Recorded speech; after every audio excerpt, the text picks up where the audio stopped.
April 2, 2025. Frisco, Texas. Rain poured over David Kuykendall Stadium as hundreds of students from different schools crowded beneath tents, trying to escape the weather. What should have been an ordinary track meet was about to become a crime scene. A teenage boy collapsed onto the wet ground. Students screamed, coaches ran, and within seconds, another teenager looked around and reportedly said something that would later echo throughout a murder trial. "I'm not alleged. I did it." But what happened next would divide an entire nation. Because this was not a mystery about who held the knife. The real question was whether the stabbing was murder, or self-defense. And more than a year later, 12 jurors would be asked to decide. Before the headlines, before the courtroom battles, before millions of people argued online about what happened, there was Austin Metcalf, 17 years old and an athlete, an honors student and a twin brother to Hunter Metcalf. Friends described him as competitive, disciplined, and driven. He attended Memorial High School in Frisco, Texas, where sports were a major part of daily life. But Austin wasn't the only athlete at the center of this story. At nearby Centennial High School was another teenager, Karmelo Anthony. Like Austin, he competed in athletics. Like Austin, he was known around school sports circles. And on April 2,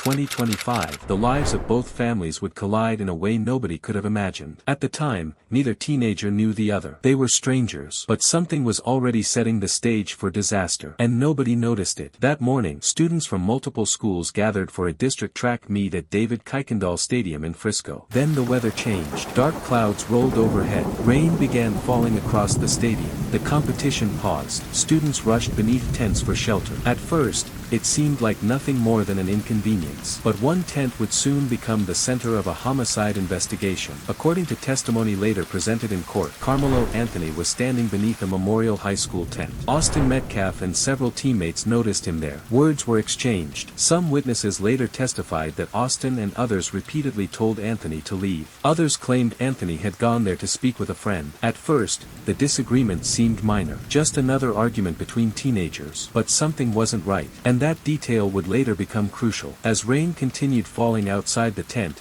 tension inside began rising. Witnesses later described a verbal confrontation. Students watched as voices grew louder. The argument appeared to be escalating. Then came a statement that prosecutors would later highlight throughout the trial. According to several witnesses, Anthony allegedly warned, "Touch me and see what happens." The words hung in the air. Some students ignored them. Others remembered them immediately. Nobody knew that moments later those words would become one of the most debated pieces of evidence in the entire case. Then physical contact occurred. Exactly what happened remains heavily disputed. Some witnesses described Austin pushing Anthony. Others described a grab. Others described brief contact. But everyone agrees on what happened next. A knife appeared. The confrontation lasted only seconds. One motion, one strike, one wound, and suddenly everything changed. Austin Metcalf collapsed. Chaos erupted beneath the tent. Students began screaming. Teachers rushed toward the scene. The track meet instantly transformed into a medical emergency. But the police had no idea that this tragedy was only beginning. When first reports emerged, many people assumed investigators would spend months trying to identify the attacker. But that never happened. Because the suspect didn't flee. He didn't disappear. And he didn't hide. Instead, according to police reports and testimony, Karmelo Anthony remained nearby. Witnesses later described him appearing shocked and emotional. A coach testified that Anthony repeatedly stated,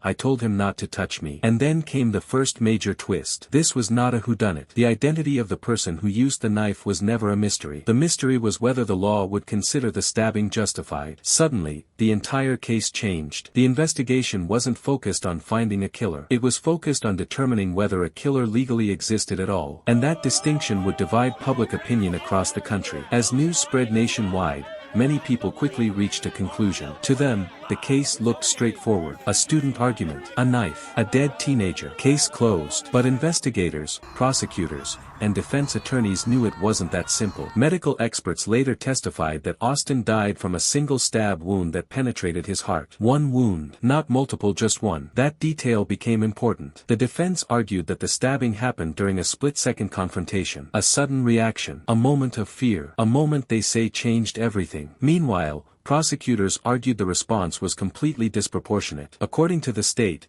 a minor confrontation escalated into deadly violence. And as both sides built their cases, another controversy emerged. Jury selection. The removal of prospective jurors sparked heated debate and online arguments. Public attention intensified. The case involved more than one stabbing. It became a national conversation. But the truth was far more complicated than either side wanted people to believe. As trial testimony unfolded, jurors were shown surveillance footage, body camera recordings, medical evidence, witness statements, and slowly, the central question came into focus. Not who stabbed Austin, not where it happened, not whether a knife was used. Everyone agreed on those facts. The real question was what Karmelo Anthony believed in the seconds before the blade entered Austin's chest. Did he genuinely fear serious harm, or did he make a deadly decision during an argument that never justified lethal force? Everything depended on that answer. And then came another twist. Anthony chose not to testify. It was his constitutional right. But without hearing directly from him, jurors would have to reconstruct his state of mind through witnesses, evidence,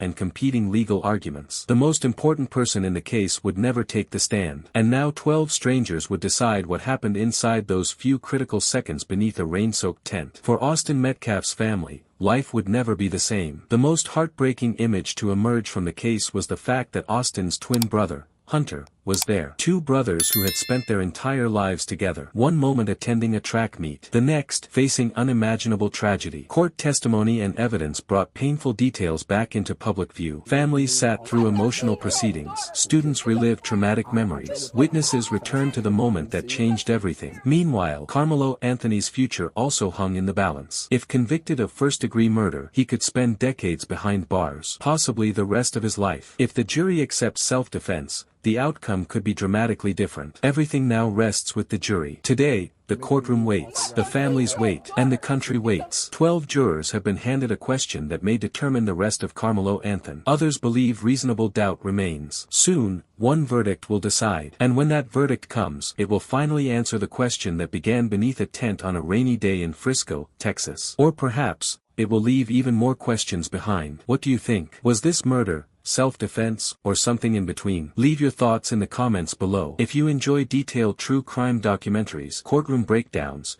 and real criminal case investigations, be sure to subscribe and turn on notifications. Because sometimes the most controversial crimes aren't the ones where nobody knows what happened. They're the ones where everybody saw it, and still can't agree on the truth.